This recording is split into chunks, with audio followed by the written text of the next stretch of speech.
So the instincts that we have, the impetus in us to keep ourselves safe in a world that might be a little bit tricky, this very often is at odds with what we truly, truly want. This seems to be part of being human. Part of being human is being at odds with the experience of being human. And then that folds back on itself and folds back on itself, and we are all doing an extraordinarily lovely job of handling that. What I would like to present this evening is some points of view and some information and some experience to make the job of being human easier. And we're all pretty familiar with the concept that we live in, that, well, as it is said so beautifully, we do not live in a rewarding universe, and we do not live in a punishing universe. We live in a mirroring universe, all right? That the functionality of the universe is to mirror our thoughts and emotions and intentions back to us without violation of our free will. So if we're caught in all kinds of difficulty and darkness, this is mirrored back to us with no violation of our free will. If we're reaching for something better, that reach, the good effects of that reach, that's mirrored back to us without any violation of our free will.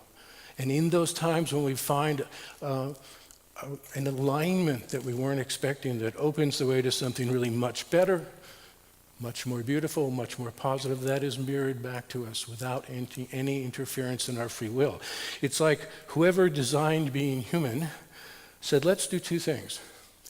Let's equip these beings with physical bodies and nervous systems that are designed over tens of millions of years of evolution to not die, right? To do whatever they need to do to stay alive. Let's put that, we'll come to this quite shortly, into the nervous system, and then let's connect that all up with rather remarkable spiritual transcendent beings who, with gorgeous hearts, let's put these two almost entirely, seemingly contradictory in purposes and paths, let's squeeze it all into the same body and find out what happens. Here we are. As far as I can tell, we are all beta tests for something, okay? Like, when we're dead, like I like to tell our students, the next time you're dead, right, please remember to ask for the paperwork on your incarnation, right? What did you fill out on the form, right? And then there is going to be, I'm told, a little user survey. On the whole, did you find the experience of being human highly rewarding, somewhat rewarding? Please do fill out that form and submit it. The designers, the creators need feedback.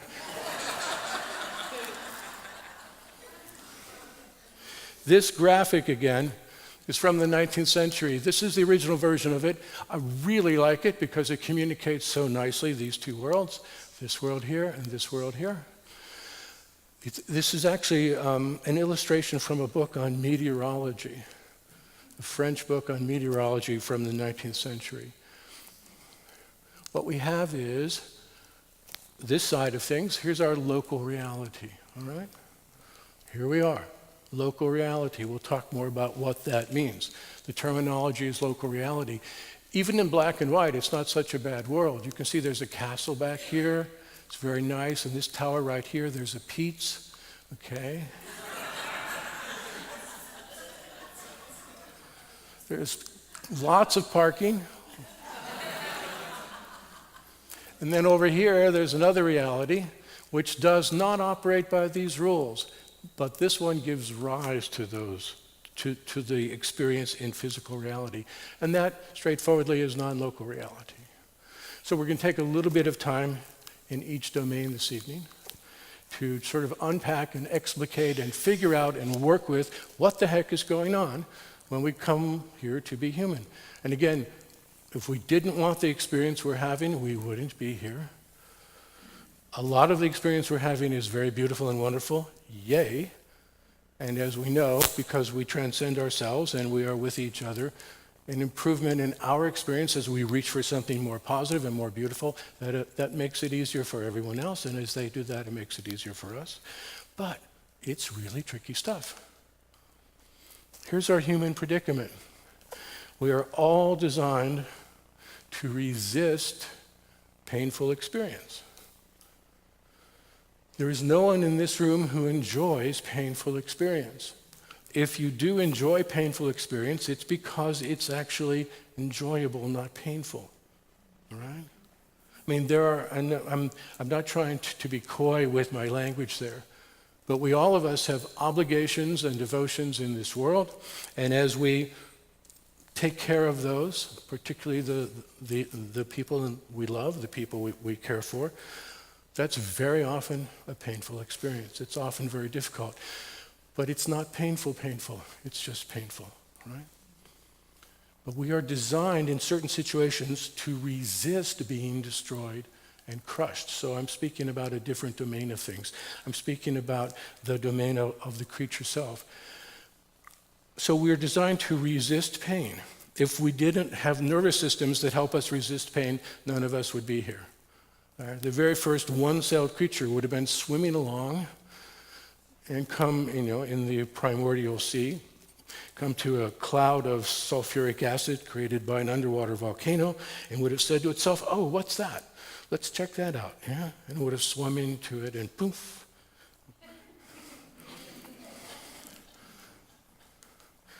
Instead, it went, oh, no, I want to get away from that. So without that, we wouldn't be here. But when we kind of get metaphysical and spiritual about things, we discover, and even if we just stay in physical reality, we do discover that all painful experience, all experience continues until it's not resisted anymore. And this is our human pickle. All right? If we're designed to resist pain, but resisting the pain continues the experiences that are creating the pain, as the adage says, now this is going to be our every person for the evening. This young man this is obviously a tourist stop someplace, right? But this is everyone's experience. Would you please take a moment and notice your boulder from today? What is it that in your life you're having to deal with and resist and hold back so that you can continue to exist? And of course, it's summed up with this really, really useful adage, what we resist persists, right? But what's this young man supposed to do with that boulder? I mean, we have good news for him and bad news for him. The good news for him is what? Congratulations, kid. You successfully stopped a really impressive boulder. Way to go. The bad news is you are not going anywhere.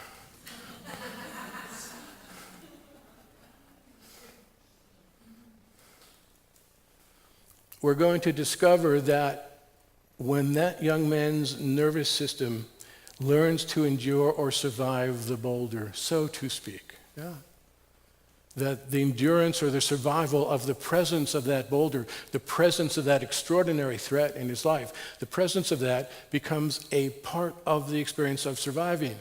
This is, we will come to very shortly, creature neurology at work. We'll talk about that in a little bit. So the experience that we completely don't want becomes the experience upon which our continued physical presence depends. Who said, ooh, nicely done? Yes. You can, if you would be, later on, you can step up and take that young man's place for a moment. I'm sure he's got something he needs to do. So what we resist persists, but if we don't resist it, poof, we're being wiped out. Even if we know we're not being wiped out by it, because our human understands that, and the heart of that human understands that, and reaches for something loftier, seemingly more lofty and better. But the feeling of it is fear. The feeling of it is vulnerability. The feeling of it is jeopardy. And our nervous system is not set up to say fine to that. It's just not. There are people who train and practice to be able to embrace and accept all kinds of extraordinarily difficult experience. To them, all we can do is offer our admiration, right? For all the rest of us, if it's really painful, we don't like it and we don't want it and we're going to try to hold it away. Thereby, it persists.